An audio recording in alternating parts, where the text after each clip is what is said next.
eu já vinha de business, eu já tive um negócio que foi adquirido em 2016. Então, eu já vim de um certo, assim, já entendia um pouco de negócios, não entendia de produto. Então, quando eu me formei, eu vim pra cá quando eu tinha 9 anos a primeira vez. Aí, eu fiz middle school aqui, high school aqui, em Framingham, pessoal de Framingham, é onde eu moro hoje. E aí, na hora de fazer, eu fui fazer faculdade em New Hampshire. E aí, eu fiz psicologia e história na faculdade. E aí, logo que eu me formei, era 2010, era um ano péssimo para emprego aqui, né? Tava com a recessão ainda. Eu decidi voltar para o Brasil e entender como que seria ser uma profissional lá. Eu tinha sido só criança lá. E aí eu fui trainee da Johnson & Johnson e saí para abrir uma consultoria de inovação em parceria com uma empresa do Canadá. Então, essa foi minha primeira empreitada. Então, eu já sabia o que era ter um time, montar uma empresa, como que é estruturação, contabilidade, isso tudo eu aprendi assim. E aí, como eu trabalhava em inovação, eu entendia também, isso sempre foi um interesse meu, né? O que vai ser a próxima coisa? Para onde vai esse mercado? E eu olhava isso, né, como parte dessa consultoria em vários mercados. Então, olhava para comida, olhava para outros também. Aí, em 2016, uma empresa, a Cognizant, que é uma empresa bem grande, comprou a minha empresa no Brasil e o grupo inteiro. E aí isso me liberou. Na época também, infelizmente, minha avó faleceu bem rapidamente. Eu era muito próxima dela, de câncer de pâncreas. Então foi uma coisa assim bem súbita. Deixa eu fazer uma ressalvazinha rápida no meio do caminho, para não perder esse gancho aí do que ela tá falando. Porque eu percebi que teve um negócio... Ela é vendedora. Ela conseguiu escalonar um negócio assim muito bem. Mas aí chegou um determinado momento que ela falou... Abra um parênteses aqui. E aí veio uma empresa muito grande e comprou minha empresa do Brasil. Eu tô imaginando a festa que já, tipo... Não, ficou milionária. Isso, essa parte que dá um... Não, entendi. Foi bem legal. Eu tinha 28 anos e como eu não venho de uma... Minha mãe é psicóloga, meu pai era médico no Brasil, é terapeuta aqui. E então eu não venho de uma família de empreendedores. Eu não sabia que quando eles falaram, a gente quer... comprar e vai ser um múltiplo de tanto do revenue e não sei o quê. Pra mim foi um choque. Pode falar quanto vendeu, não? Não, porque não pode por causa do grupo maior. Mas... Fala assim, abaixo de 10 milhões. Depende do grupo inteiro, mas eu não posso falar, não posso disclose. Continua.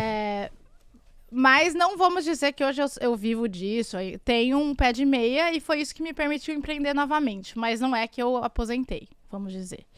E aí isso me permitiu, na época, falar... Nossa, minha avó tinha falecido, então dá aquele choque de você... Eu não tô desdenhando, mas eu pensei que você fosse falar assim...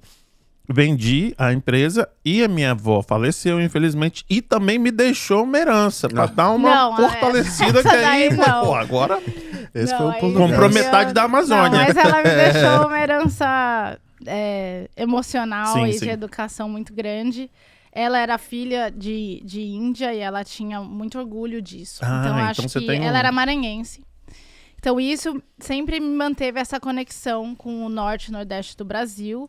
E esse orgulho de ser brasileiro, do índio, de não querer esconder isso. Que eu acho que sempre foi uma coisa que o brasileiro ainda tem, né? Cada vez menos, mas que ainda tem. Eu acho que todo mundo, né? Igual aqui também, o pessoal é bem marginalizado, né? O indígena. Eu acho que é no mundo inteiro, né? No mundo inteiro. E infelizmente. E se você olha, tem alguns mapas na internet que você consegue ver onde os indígenas vivem e a preservação ambiental. Então, você consegue visualmente ver que onde eles estão, a biodiversidade é preservada e as florestas são preservadas.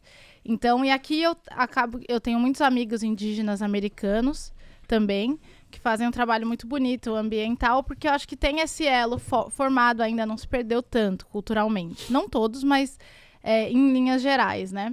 Aí, nessa época, foi quando eu falei, eu sou brasileira, como que eu nunca fui para a Amazônia?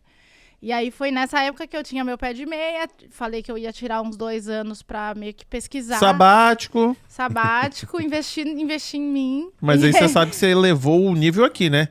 Porque ninguém que tá assistindo aqui, a não ser que o povo esteja na Amazônia, é brasileiro e foi pra Amazônia. Como que eu sou brasileiro e nunca fui mais? Ninguém foi pra Amazônia. Geralmente as pessoas metem um Rio, né? A pessoa nunca foi pro Rio.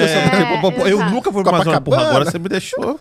Pois mas é que eu também não tinha ido. E aí eu falei, eu tenho que ir. E eu tinha essa oportunidade de tempo e decidi investir nisso. Legal, acho massa. Porque tinha tido essa quebra emocional pra mim. Eu acho que se minha avó talvez não tivesse falecido, talvez não teria ido, entende? Tava vivendo uma vida corporativa e morava em São Paulo.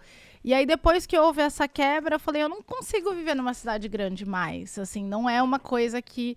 Preciso estar perto de árvore, eu preciso estar com ar limpo. É uma coisa que acabou se tornando cada vez mais importante. Aí eu fui para a Amazônia e foi uma experiência... Eu fui algumas vezes desde então, mas foi aí que eu vi ali, eu fui no Encontro das Águas, o Rio Negro Solimões ali. Incrível. E aí você vê que o quanto esses ingredientes funcionais, lá eles chamam de garrafadas, e aí eles colocam várias plantas e é meio que a farmácia deles. Aí fala, isso é para corte, isso é para gripe, e aí isso é para pressão. Então você tem as garrafadas. Então rolou assim essa ideia de pegar esse conceito das garrafadas, de pegar todos esses ingredientes funcionais e colocar numa versão moderna, onde você teria toda essa funcionalidade em algo engarrafado que poderia ser lançado aqui nos Estados Unidos. E que não tinha aqui e que não no tinha mercado. Aqui, e que o consumidor, eventualmente, eu dei uma boa pesquisada e fiz uma parceria com o pessoal da Unicamp na época. Como isso? Como, Marina? Eu vou fazer Como que você tem esse contato? Isso que eu tô querendo saber. Eu sou uma pesquisadora por natureza, eu diria. E eu entro em contato com as pessoas. Você pega o telefone e fala... Eu quero falar com o pessoal aí do desenvolvimento da Unicamp. Me transfere lá. Eu acho que, assim, é um pouco... Também você tomar café com uma pessoa que fala... Na verdade, eu estava pesquisando. Tem uma plataforma que chama Lattes, que você pode pesquisar todos os acadêmicos do Brasil. E aí eu coloquei lá, Açaí, Guaraná, quem que tá pesquisando isso? E aí eu achei um monte de gente, entrei em contato. Aí um professor lá da Bahia queria me cobrar R$300 mil para fazer o desenvolvimento do produto. Eu sou psicóloga e historiadora, nunca fui engenheira de alimentos, então não sabia, isso é alto, isso é baixo, como que é produzir. Então teve uma curva enorme de aprendizado. Até que eu fui conhecer cavando. Você pagou? Não. Tem a proposta até hoje, mas eu falei, eu não consigo, né? Porque aí tem que levar até pagar a produção, vai acabar o dinheiro. Fala, queridos. Curtiram esse corte do papo? Então faz o seguinte, clica aqui para ver o episódio completo ou clica aqui para ver mais corte do mesmo papo.